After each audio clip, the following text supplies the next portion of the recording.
to show our audiences a chart about how many jobs that American manufacturing sector has lost to the CCP since the U.S. helped the CCP with the WTO entry. So let's take a look. And so we lost about 3.4 million well-paid manufacturing job. And this map shows that how extensive the job loss. It's actually not targeted in the Rust Belt in Middle West, but from the East Coast to West Coast. And it's very expensive. And so the trade deficit with China currently runs about $367 billion. And that's my next slide I want to show to people. And if you look at the timeline, it started in 2001 when Bush 43 assisted the CCP with the entry to the World Trade Organization.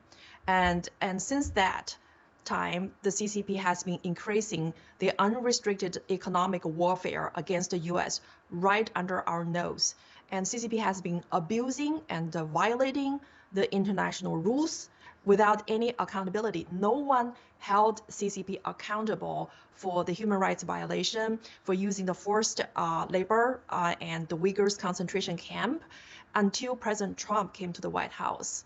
And right now, the trade deficit gap reached $367.4 billion.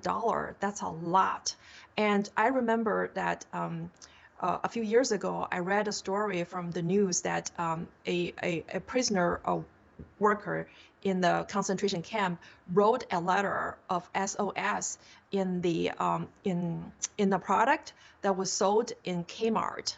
So like these are the Chinese workers who have been abused by the CCP to work on the product to be sold in Target, Walmart, and Kmart. And like you just mentioned, even some politicians' campaign clothing and hat were made in communist China. And that's why we heard the story from China that a factory that got the business order from US on all the campaign clothing and hats, they're able to predict the results of the presidential election. That's why they were accurately predicting Donald Trump is going to win the president, because they got so many orders.